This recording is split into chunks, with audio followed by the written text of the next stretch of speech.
Hello, dear students, teachers, welcome! Bem-vindos à nossa aula de língua inglesa. Eu sou o Teacher Ademir Ribeiro e vou acompanhar vocês ao longo dessa aula. Vamos ver o nosso objeto conhecimento? Nosso objeto conhecimento, então, nós estamos falando dos verbos modais, should, must, have to, may e might. E o detalhamento, nós temos as formas negativas e interrogativas dos verbos modais. Vamos iniciar nossa aula de hoje?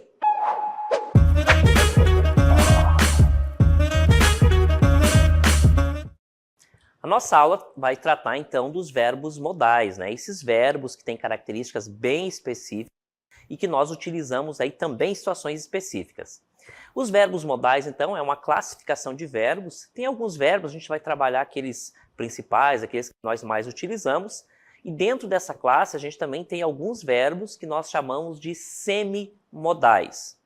Em uma definição bem rápida, né, nós tornamos, né, alguns verbos, ou chamamos como semimodais, aqueles que precisam da preposição to, que vai se conectar com o próximo verbo, deixando ele aí na forma do infinitivo, tá certo? Então, de qualquer forma, ambos servem, né, são verbos modais.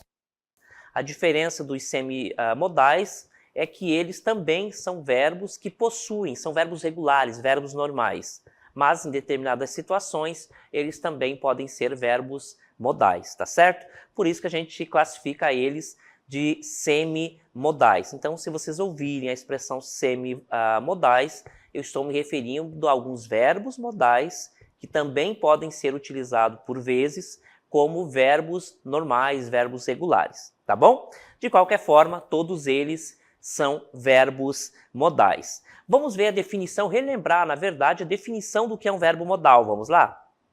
Então, modal verbs, verbos modais, são uma classe especial de verbos que modificam ou qualificam o significado de outros verbos em uma frase. Bom, se eles já vêm com outro verbo na frase, eles são, por consequência, verbos auxiliares.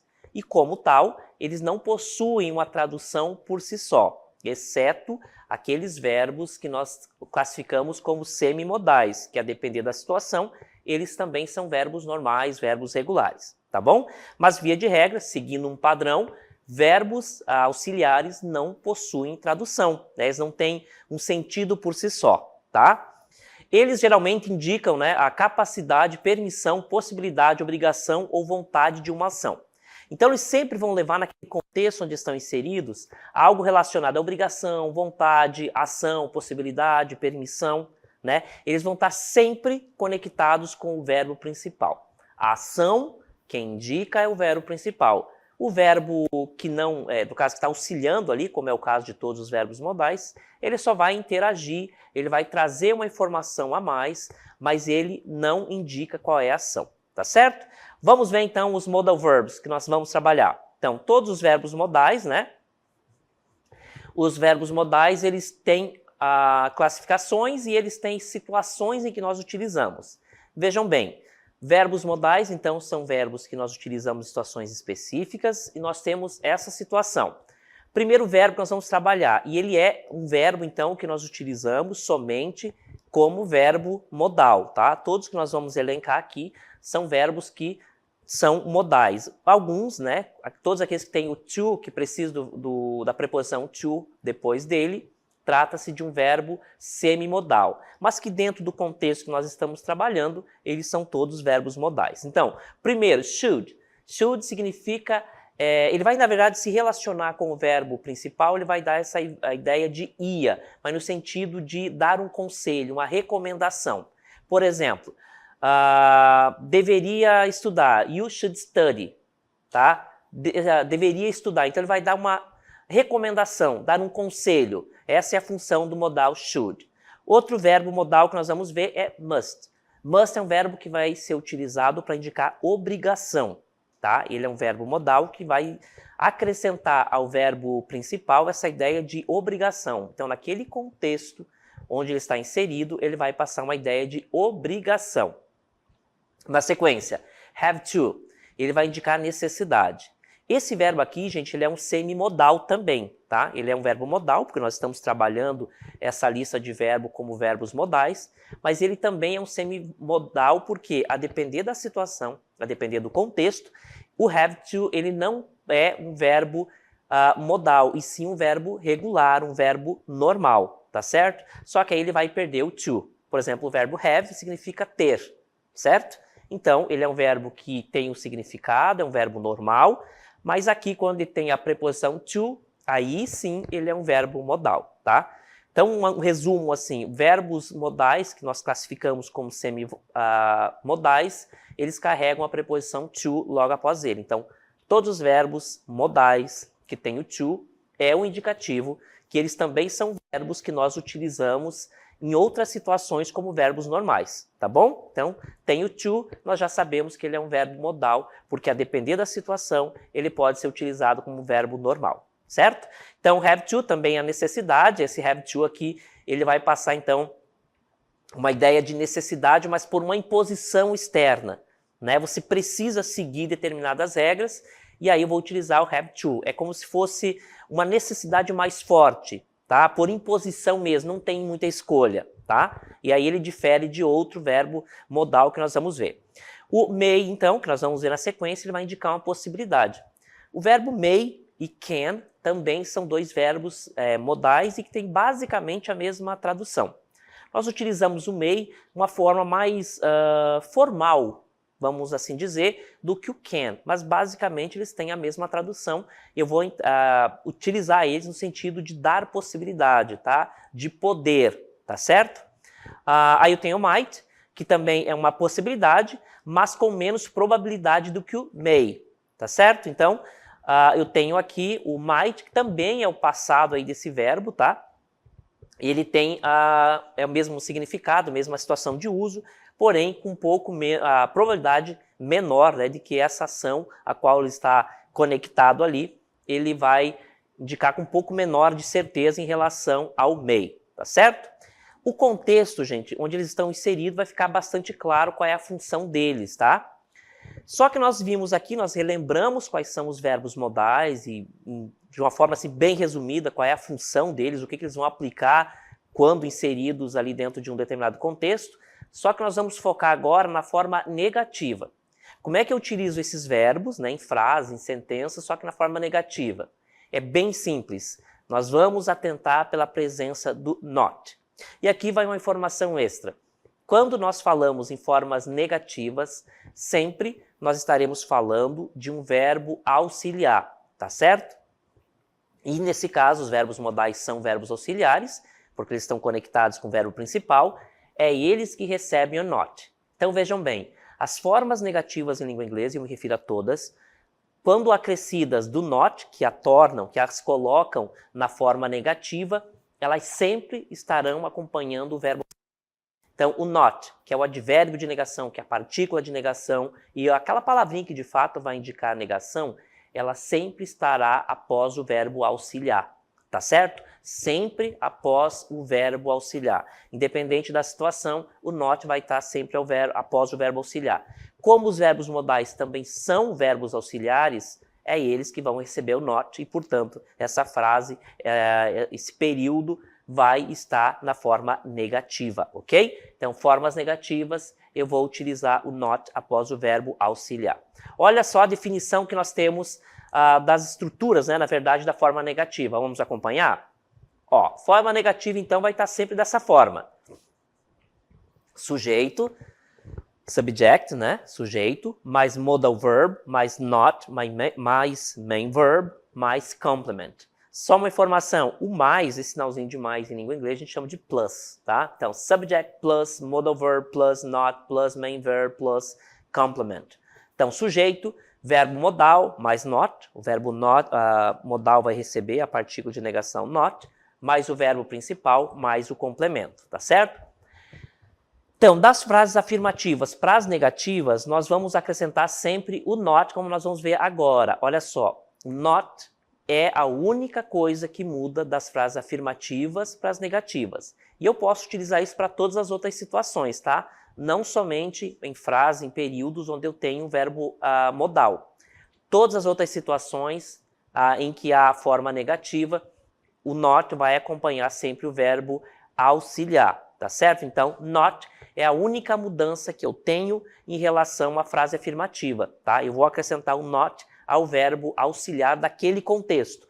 Logo, essa frase já estará na forma negativa. Simples, né? Então, lembre-se da posição do not, sempre após o verbo auxiliar. O que é um verbo auxiliar? É aquele verbo que não existe, que não possui uma tradução, um significado por si só. Ele vai acrescentar uma informação, ou então ele vai lá simplesmente para caracterizar uma forma negativa, por exemplo. Ele não tem uma tradução por si só. Se você não traduzir ele no texto, não faz diferença nenhuma. Mas ele precisa estar lá, senão eu não vou caracterizar uma forma negativa ou então uma forma interrogativa, conforme nós vamos ver hoje. Vamos ver alguns exemplos. Então, nós temos aqui duas frases negativas para a gente começar. Repare no not. Então, nós temos ali, ó. He should eat too much junk food if he wants to stay healthy. O que está escrito aqui em português? Ele não deveria comer muita comida, junk food, gente, aquela comida de rua, tá? Por exemplo, sanduíches e tal, essas comidas que não pouco ricas em qualidade, tá? Então, ele não deveria comer tanta comida, né? Junk food, essas comidas, né? Se ele quiser permanecer saudável. Essa é a tradução da primeira frase. Eu chamo a atenção para a presença do should, que é o meu verbo modal aqui. E olha só a forma abreviada aqui de not, tá? As formas negativas normalmente vêm abreviadas, tá? Então, se vocês verem a presença aqui desse sinalzinho aqui, né, que é o apóstrofo, ele também é um indicativo de que essa palavra foi encurtada, né? Eu tirei parte dessa palavra, ela foi abreviada. Isso é bastante comum na linguagem formal e especialmente nas formas negativas. Então, é should not, tá? Should not, abreviação shouldn't. Então, he shouldn't eat too much junk food if he wants to stay healthy. Então, quando eu falo junk food, eu me refiro àquelas comidas, gente, que não são muito elaboradas, tá? Sanduíches, esse tipo de comida, né? Que não tem uma qualidade ali muito boa, tá certo? É aquele tipo de comida que a gente não deveria, pelo menos, comer com frequência, tá bom? Então, he shouldn't eat too much junk food if he wants to stay healthy. Ele não deveria comer muita comida, essas besteiras, né? Se ele quisesse permanecer saudável. Aqui, gente, eu chamo a atenção para o should. Ele está, de fato, acrescentando essa ideia de passar um conselho. Olha, você não deveria comer tanta comida, tanta besteira, né? Se você quiser ficar saudável. Então, estou passando um conselho para ti. Aqui é a mesma coisa, só que a terceira pessoa, né? Olha, ele não deveria comer tanta besteira se ele quiser permanecer saudável. É um conselho. E o should, ele tem por característica dar conselho, uma recomendação, algo sempre nesse sentido, tá? Então, ele não tem tradução, mas quando ele está aplicado dentro de um contexto, ele vai passar essa informação, tá? De conselho, de recomendação. O must, então, é dever. She must not forget to lock the door when you leave the house. Ela não deveria esquecer de trancar a porta quando você deixar a casa. She must not forget. Ela não deve, ela não pode, né? Esquecer de trancar a porta quando você sair. A palavrinha leave, o verbo leave, é partir, deixar. Nesse caso aqui é sair, né? Partir. Então, she must not. Repare que é uma obrigação, né?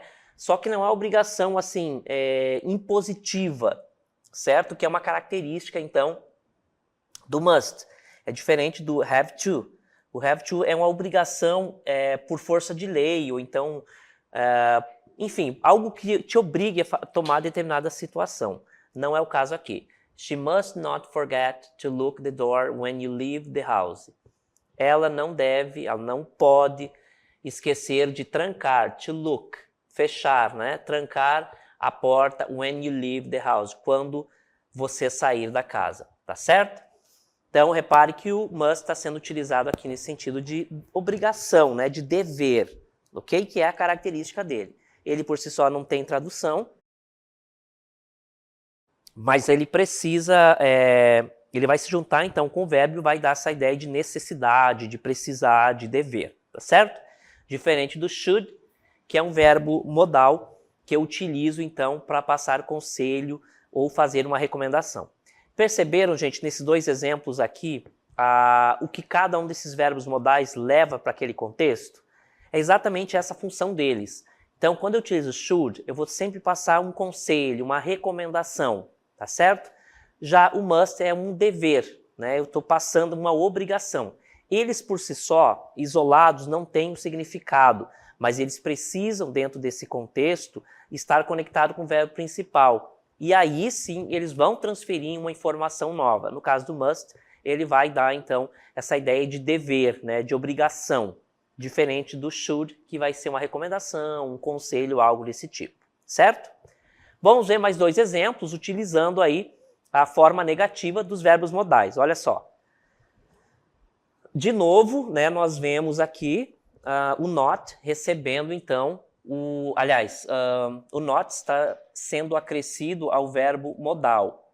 Sujeito aqui, né? We may not enter the restricted area without proper authorization. Então, nós não devíamos entrar na área restrita sem uma autorização apropriada, tá? Não devemos entrar, né? Entrar numa área restrita sem a devida ou a apropriada autorização.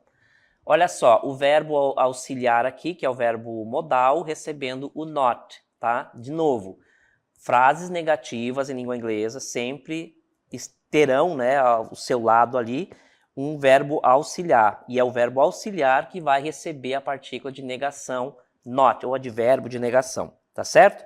Então, frases negativas, eu vou ter primeiro um verbo auxiliar, e é esse verbo auxiliar que vai receber o not. Isso serve para todas as frases negativas, tá? Então, já dá para a gente ampliar aí esse conhecimento, certo? É sempre o verbo auxiliar que faz tudo. Nas frases interrogativas, ele que muda de lugar, frases negativas, ele que recebe o not, é tudo verbo auxiliar. Bem, o outro verbo, it might not be a good idea to go swimming in the lake today. The water looks dirty. Então, não deveria, não deve, né, aqui, might, não deve ser uma boa ideia ir nadar. Good idea, swimming, nadar, no lago hoje. A palavrinha today, hoje. The water looks dirty. A água parece suja, tá? Então, eu chamo a atenção aqui, ó, para o meu verbo modal might e recebendo, então, o not, o que é uma característica das frases negativas, acompanhar o verbo auxiliar. Lembrando que os verbos modais são verbos auxiliares, tá? It might not be a good idea to go swimming in the lake today. The water looks dirty. Então, não deve ser uma boa ideia ir nadar hoje no lago, porque a água parece suja. Chama atenção de novo para a presença do not após o verbo auxiliar. O verbo auxiliar, que nesse caso aqui é um modal. Um outro exemplo agora. Vou mostrar para vocês, só que usando o have to. I don't have to finish the project tonight. I can work on it tomorrow. I don't have to finish. Aqui o verbo principal. Lembra que eu falei que o verbo have to, ele é um verbo semimodal? O verbo semimodal, ele é classificado dessa forma porque ele, além de ser um verbo modal, por vezes, ele é um verbo normal. Quando ele está na função de verbo modal, ele vai receber o to, tá certo? Então, I don't have to finish the project tonight. I can work on it tomorrow. Eu não devo, né, acabar o projeto hoje, eu não preciso, tá? O have to, então, ele vai indicar uma necessidade, uma obrigação. Nesse caso aqui, uma negativa, né? Eu não preciso terminar o projeto essa noite. I can work on it tomorrow. Eu posso trabalhar nele amanhã. Aqui, gente, nós temos uma situação um pouco incomum. Eu tenho, então, aqui o verbo principal, que é acabar, que é o que de fato indica ação. Aqui eu tenho o verbo modal, have to, e aqui eu tenho o verbo auxiliar. Lembra que eu falei para vocês que as frases negativas sempre terão um verbo auxiliar que vai receber o not? Só que aqui, essa regra, né, em todas as outras situações, o verbo modal é que vai receber o not, porque ele é um verbo modal por excelência, né? Ele só é verbo modal. Então, ele é o verbo sempre auxiliar e ele vai receber o not. No caso das frases com o have to, que também é um verbo modal nesse contexto aqui, como ele não é um verbo modal, né, por excelência, então ele vai também, por vezes, sendo utilizado como um verbo normal. Então, vou precisar de um verbo auxiliar. Nesse caso aqui é o do, tá certo? E é esse auxiliar que vai receber o not aqui, tá? Perceberam? Então, I don't have to finish the project tonight. I can work on it tomorrow. Se a minha frase, gente, se o verbo to have, ou aliás, have to, não fosse um verbo, modal, né, de origem, então era o have to que receberia o not. Mas como ele não é um verbo modal, com a única função de ser modal, então esse verbo ele não pode receber o not, tá? Então isso é uma das características dos verbos semimodais, tá certo? Então, lembrando, né, que nesse contexto have to, olha só, para a gente recapitular. Frases negativas é o verbo auxiliar que vai receber o not, certo? Todas as frases negativas é o verbo auxiliar que vai receber o not. Os verbos modais são verbos auxiliares por excelência, de origem. Portanto, é eles que recebem o not, certo? Eu não preciso de nenhum outro verbo auxiliar. Mas alguns verbos são verbos semimodais. Por que semimodais? Porque eles são verbos normais por vezes, mas em outras vezes eles são verbos modais em alguns contextos. Como ele não é só um verbo auxiliar, ele não vai utilizar o not após ele. Ele vai precisar de um outro verbo auxiliar nas frases negativas. Tá certo? Ele vai precisar de um outro verbo nas frases negativas e por isso eu vou recorrer ao do. Tá certo? Perceberam? Todos os outros verbos modais, eu vou ter, então, esse verbo auxiliar, né, recebendo o not. Mas, como have to é um verbo semimodal, ele vai precisar de um verbo auxiliar para receber o not. Tá certo? Só para esclarecer. Então, os verbos semimodais, uma das características dele é justamente não receber a forma negativa, não receber o not. Ele vai precisar de um outro verbo auxiliar, tá certo? Agora nós vamos ver a forma interrogativa, tá? O que é a forma interrogativa? Fazer perguntas utilizando os verbos modais. E aqui já vou adiantando. Quando nós estivermos falando dos verbos semimodais, haverá também uma pequena alteração que nós vamos explicar tudo isso. O que muda então na forma interrogativa, gente? Vai começar então com o verbo auxiliar. Lembra que há pouco eu falei que nas frases negativas, interrogativas, é sempre o verbo auxiliar que recebe tudo, que faz tudo? Pois bem, todas as frases negativas, interrogativas, eu tenho um verbo auxiliar. É sempre o verbo auxiliar que faz tudo. Nas negativas ele recebe o not, nas frases interrogativas é ele que muda de posição com o sujeito. Regra geral em língua inglesa, frases interrogativas sempre vão começar com o verbo auxiliar. Nesse caso, os modais são auxiliares, é eles que vão começar a pergunta. Olha só a estrutura, modal verb, plus ou mais, subject, que é o sujeito de quem eu falo, daquilo que eu falo, main verb, verbo principal, mais o complemento. Então essa é a estrutura das frases interrogativas e, claro, o question mark aqui, que se eu não colocar um ponto de interrogação na minha escrita, eu não caracterizo uma pergunta, tá certo? Então, modal verb, subject, main verb, complement. Em português, verbo modal, sujeito, verbo principal, complemento. E lá aqui, né, no final, no caso, eu vou ter o meu ponto de interrogação, tá certo? Então, forma interrogativa, eu tenho essa estrutura. Eu vou mostrar para vocês agora a diferença que eu tenho entre frase afirmativa, negativa e interrogativa. Vamos ver? Olha só, mudei então, eu vou ter agora a minha frase negativa, tá? Interrogativa, sempre lembrando, tá? Olha só, eu tenho então a frase afirmativa, sempre essa estrutura, vou começar sempre com o sujeito, olha só, sujeito e verbo modal, certo? Padrão. Na frase negativa, também, o que muda na frase negativa? A presença do not depois do verbo auxiliar, que é nesse caso aqui, nessa estrutura, é o verbo modal, tá certo? Então, da frase afirmativa para negativa, o que muda é a presença do not logo após o verbo modal, certo? porque o verbo modal é verbo auxiliar, então é ele que recebe o not. Nas frases interrogativas muda um pouquinho aqui as coisas, então vou ter o verbo modal, que é um verbo auxiliar, iniciando, aí depois eu tenho o sujeito. Então a principal alteração que eu tenho das frases afirmativas, negativas para interrogativa é a inversão de posição entre sujeito e verbo.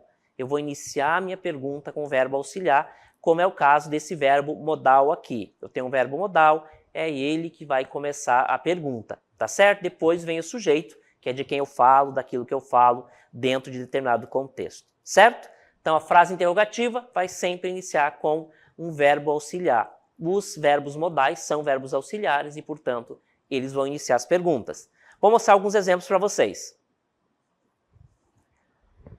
Então, nós temos aqui esses exemplos, todos eles iniciando com o verbo auxiliar. Então, primeiro, should I trust him with such an important task?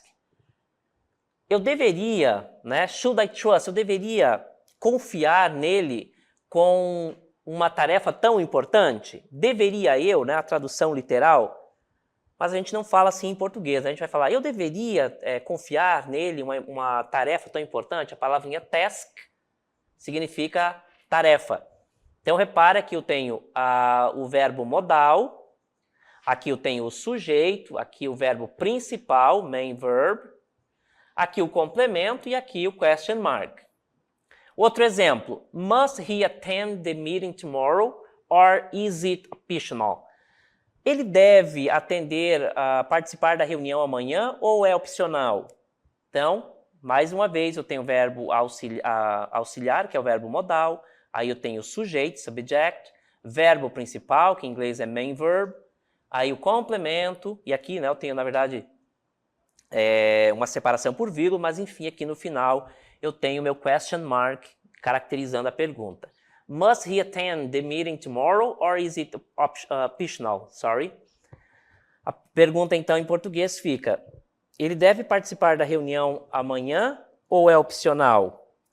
Então aqui o verbo modal must sendo utilizado. Outro exemplo, may I borrow? Mesma situação, vou iniciar minha pergunta com o verbo auxiliar, o verbo modal may, depois o sujeito, depois o verbo principal e aqui o complemento, ponto de interrogação. May I borrow your fork for a moment, please? Eu posso pegar emprestado o seu garfo por um momento, por favor? May I borrow? Eu posso pegar emprestado. A palavrinha borrow, gente, tem duas formas a gente pedir emprestado, emprestar em inglês. O borrow é pedir emprestado, tá? Então, may I borrow your fork for a moment, please? Eu posso pegar emprestado o seu garfo por um momento, por favor? Tá? Então, esqueça que o verbo borrow é pegar emprestado, tá? E por último, eu tenho o exemplo de might they. Então, eu tenho aqui o verbo modal, eu tenho o sujeito, aí o verbo principal. Lembra do have? Olha só, o verbo principal aqui, ó. Lembra que ele é um verbo semimodal? Porque, por vezes, ele é um verbo normal, como é o caso aqui. Might they have already left by the time we arrived? Então, deveriam eles ter já deixado, né, partido, saído, a hora que nós chegamos? Então, essa é a pergunta. Então, tem o sujeito, aliás, o verbo auxiliar might, que é o verbo modal, aí o sujeito, o verbo principal, main verb, que é o have, e aí o complemento, e aqui o question mark, tá? Que é o ponto de interrogação, ok?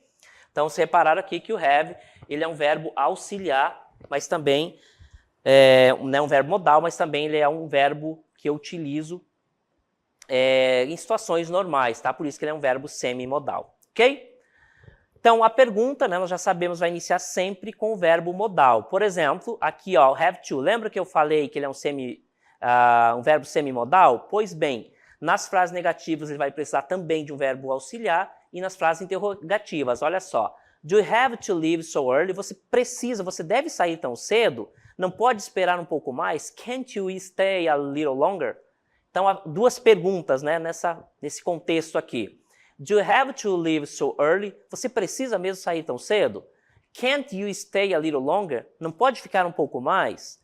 Então, repare que nessa estrutura, né, o verbo have to, ele é um verbo semimodal E por isso, na frase negativa e interrogativa, ele vai precisar de um verbo auxiliar, tá certo? Não é ele nas frases negativas que recebe o not, tampouco é ele que vai iniciar a pergunta, porque ele é um verbo semimodal. Por ser semimodal, ele vai precisar de um verbo auxiliar, e aí ele apela ali para o verbo to, aliás, o verbo do, né, que é o verbo auxiliar mais comum da língua inglesa, ok?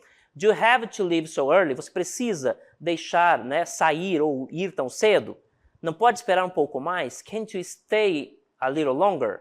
Então, repare nessa pergunta, eu reitero a necessidade que o verbo have to, que é um verbo semimodal, precisa de um outro verbo auxiliar para caracterizar a pergunta, tá certo? Vou mostrar para vocês agora uma lista de verbos que nós vimos ao longo da aula. Vamos lá? Então, tem nossa verb list, nossa lista de verbos. Infinitive, né, no presente, aí o past e meaning. Então, to eat, passado ate, ele significa comer. To forget, o passado forgot e o significado esquecer.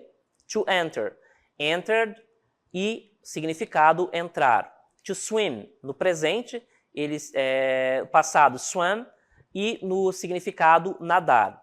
To trust, o passado trusted, ele é um verbo regular e ele significa confiar. To attend, passado attend, e o significado, alguns dos significados, assistir, comparecer, participar. E por último, o verbo to borrow, passado é borrowed, que é um verbo auxiliar, um verbo regular também, tá? To borrow, borrow, e significa emprestar, só que no sentido de pedir emprestado. Tá certo, gente? Então, assim, com essa lista de verbos, nós finalizamos a nossa aula de hoje. Espero que vocês tenham aproveitado bastante.